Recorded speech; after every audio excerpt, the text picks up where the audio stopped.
¿Qué tal? Muy bienvenidos. Me da mucho gusto que estemos juntos este día para continuar nuestra serie siguiendo las huellas de Jesús de Nazaret. Hoy es la meditación número 5, viernes 6 de febrero. Nuestros textos bíblicos de hoy, las lecturas recomendadas para ustedes son Salmo 89, verso 1 al verso 4 y Lucas 1, verso 57 al verso 80. Todos sean muy bienvenidos.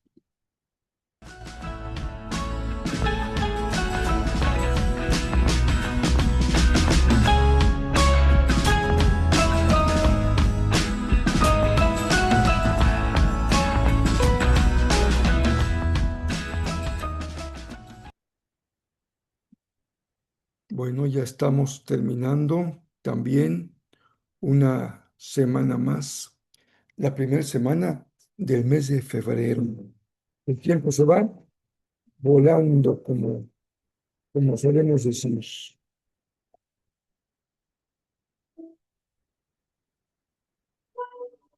Un segundito porque estamos checando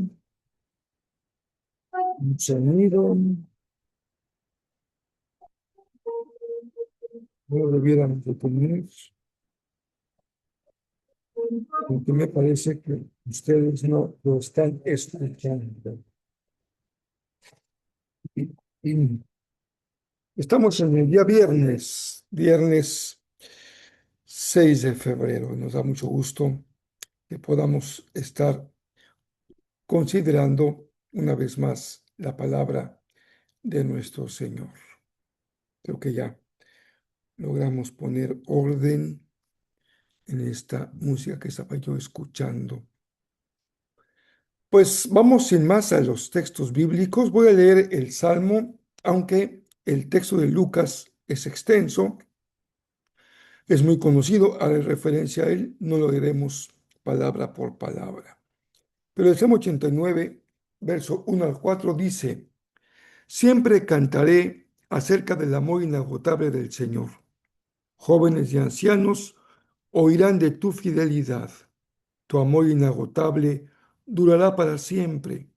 Tu fidelidad es tan perdurable como los cielos. Dijo el Señor, hice un pacto con David, mi siervo escogido. Le hice este juramento. Estableceré a tus descendientes como reyes para siempre.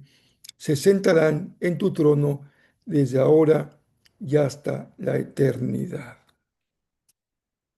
Ahora les recomiendo que también lean Lucas 1, del 57 al 80, es el nacimiento del Bautista, y a partir del verso 67, lo que se conoce como el Benedictus, que es la oración de alabanza de Zacarías, alabanza al Señor por el nacimiento de Juan y por lo que es la profecía acerca de el Hijo, justamente el Hijo de David. Hasta aquí, hasta el día viernes, hemos recorrido un camino muy necesario antes de que empecemos a pisar sobre las huellas de Jesús, desde el Jesús de Nazaret, el Jesús histórico. Y tuvimos que remontarnos a un pasado tan remoto que nos llevó incluso a Jesús antes de Jesús, al inicio del tiempo, cuando descubrimos, cuando confirmamos que Jesús no comenzó en Belén, sino que es el mismo Logos al que se refiere Juan, preexistente con el Padre y creador de todas las cosas. Sería imposible seguir las huellas de Jesús sin comprender su preexistencia con el Padre al principio de todas las cosas. Pero hoy vamos a dar un pasito más y vamos a mirar esos dos textos separados por siglos, el Salmo 89 y Lucas 1. Ambos nos revelan un elemento clave y ahí se vinculan el Salmo con Lucas para entender quién es Jesús. No podríamos seguir las huellas de Jesús de Nazaret sin comprender que se trata de un descendiente de la dinastía, del linaje y de su identidad como hijo de David. En el Salmo 89 se trata de un salmo escrito por Etán, el Ezraíta. ¿Quién era Etán? Un sabio y músico de la corte de Salomón. Su tarea no era solamente componer salmos, componer melodías. También el salmista tenía la tarea de instruir al pueblo en la fidelidad de Dios. Por eso este salmo es tan sorprendente. Leímos el inicio. Comienza con un himno de confianza, pero no leímos el final.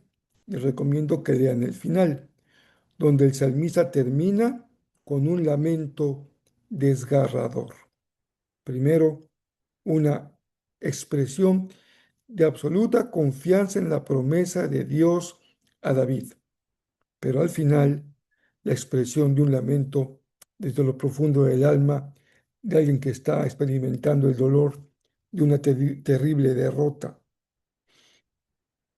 En esos primeros versos, decía yo, Etán recuerda la promesa que Dios le hizo a David: tu trono permanecerá mientras existan los cielos. Fíjense nada más el alcance de esta promesa del Señor a David. Sin duda que es una figura literaria en donde la exageración deja muy claro el sentido de esa promesa.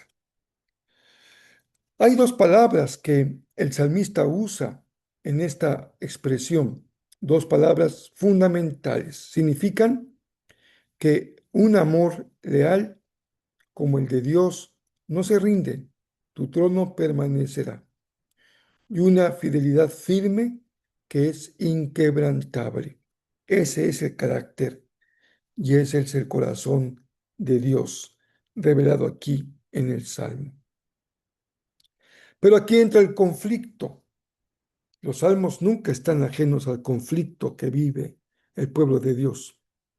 Este salmo toma su forma final, se le pule su redacción en la época del exilio babilónico. Y en esa época el rey había sido destronado. No hay rey en el trono de Israel. Y el templo se encontraba en ruinas. La dinastía de David parecía extinguida. Y entonces surge la pregunta más dolorosa de la fe bíblica, la que recoge el Salmo. ¿Qué pasó con la promesa de Dios? Por eso los eruditos señalan que este salmo representa uno de los momentos más tensos de toda la escritura. Hay un choque entre la promesa de Dios y lo que el pueblo está viviendo. Es el grito de alguien que mira el trono vacío y se atreve a preguntarle a Dios: ¿dónde quedó tu amor leal? Por eso los salmos son tan especiales. Podemos identificarnos tan de cerca con gritos desgarradores como el del salmista, cuando no vemos en nuestra experiencia de vida el cumplimiento de algunas promesas que hemos adoptado como nuestras, como propias, y en las que hemos puesto nuestra confianza. Pero llegamos siglos después al texto de Lucas 1, en donde esta esperanza que al final del Salmo parece extinguirse, recobra toda su fuerza y nos lleva a un nivel aún superior. El Evangelio de Lucas retoma esa historia interrumpida por algunos siglos. Se narra entonces el nacimiento de Juan el Bautista. Cuando su padre Zacarías, como sabemos, recupera el habla una vez que el niño ha nacido, él pronuncia un himno que conocemos como el Benedictus. Aunque el himno, como todo el Nuevo Testamento, está escrito en griego, el estilo está muy cercano a el lenguaje del hebreo. Lucas quiere que entendamos que esta no es una historia nueva, se trata de la continuación de una antigua promesa. Esto es muy importante. Jesús, Jesús de Nazaret, no es algo que llega en el vacío, no es alguien que llega en el vacío, sino es la presencia de una promesa cumplida que se recoge desde las más antiguas profecías mesiánicas de Israel.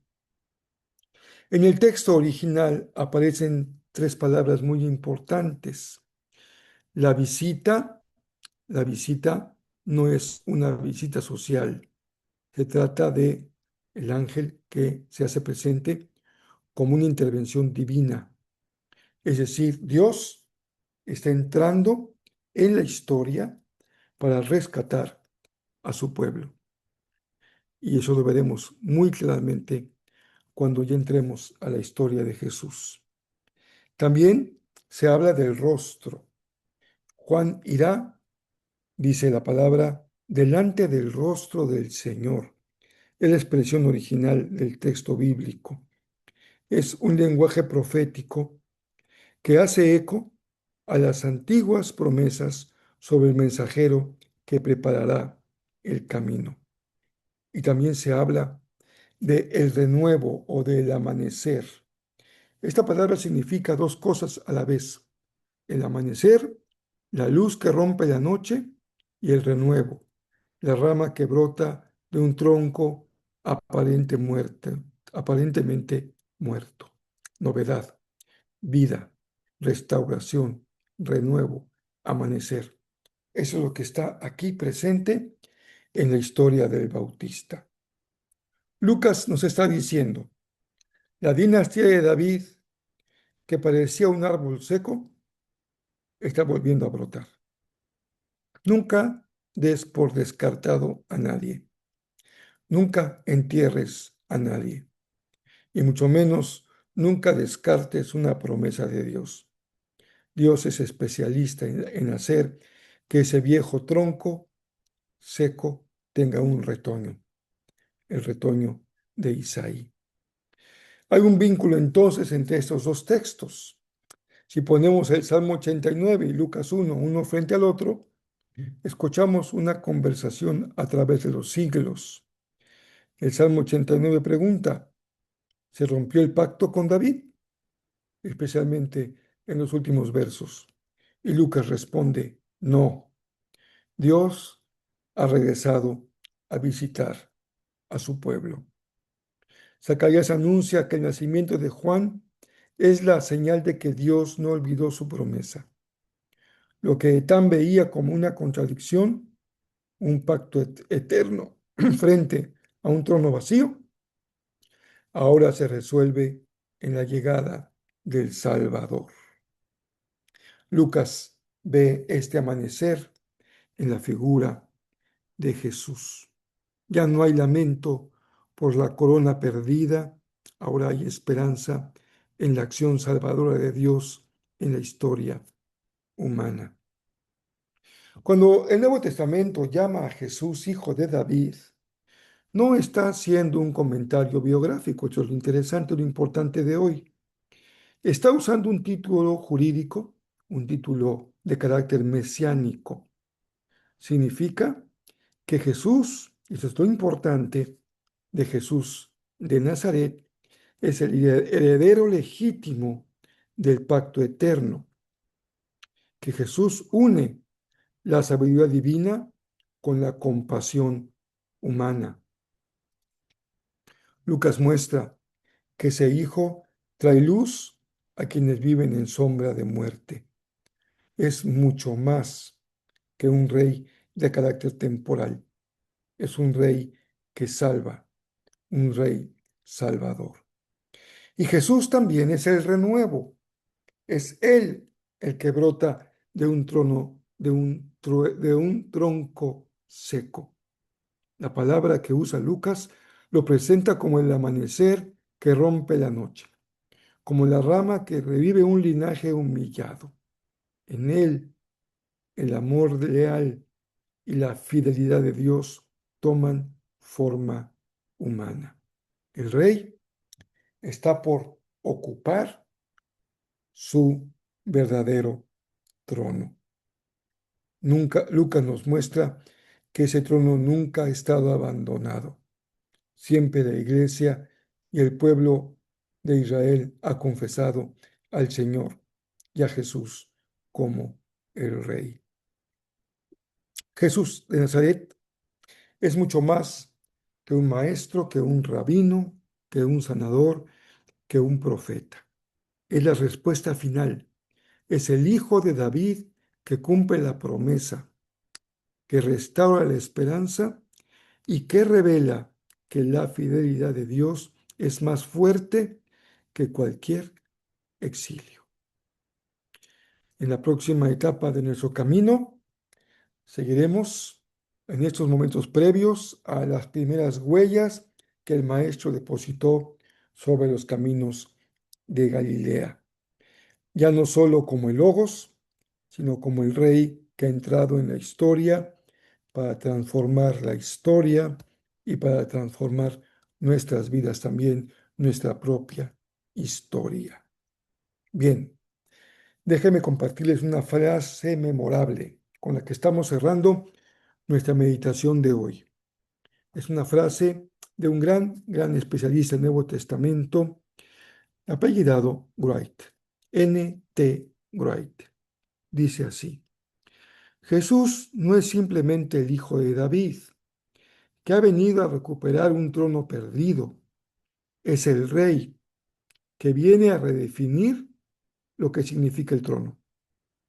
Él es la respuesta de Dios al largo lamento del exilio, demostrando que la fidelidad de Dios al pacto no se había roto, sino que estaba esperando el momento de transformarse en una salvación que abrazaría a todo el mundo. Esta cita la hemos tomado del libro de Wright, La victoria de Dios. Preguntas finales para aplicar la enseñanza de hoy a nuestra propia vida. ¿En qué áreas de tu vida sientes que la promesa de Dios está en silencio o bajo tierra o como los autos estándar está en punto muerto? A veces sentimos que Dios se ha detenido en respondernos, en visitarnos, en bendecirnos. Pero esta pregunta nos ayuda a identificar en dónde estamos viviendo momentos de silencio personales, donde nuestra fe choca con la realidad que parece contradictoria y a veces muy dolorosa, pero es justamente el campo de cultivo de la fe. Si Jesús aparece como el amanecer, el retoño, que viene a visitar a los que están en sombra de muerte, la pregunta ahora sería, ¿de qué manera su identidad como hijo de David cambia tu perspectiva sobre el sufrimiento histórico y social? Ver a Jesús no solo como un salvador personal, sino como rey que viene a restaurar el orden y la justicia en un mundo quebrado, es la dimensión de esta promesa. Y por último, ¿cómo influye en tu confianza, en la que ejercitas día a día, saber que la fidelidad de Dios no depende de lo que se ve, sino del pacto que Él mismo se encargó de cumplir con el nacimiento de Jesús? No pongas tu fe en lo inmediato. Recuerda que hay una alianza de Dios con su pueblo y esta alianza adquirió con Jesús carácter universal. Nunca lo debemos de olvidar. Mañana seguimos, si Dios nos presta vida. Les mando un abrazo muy cariñoso y si puede ser útil esta meditación para alguien más, compártela con toda libertad.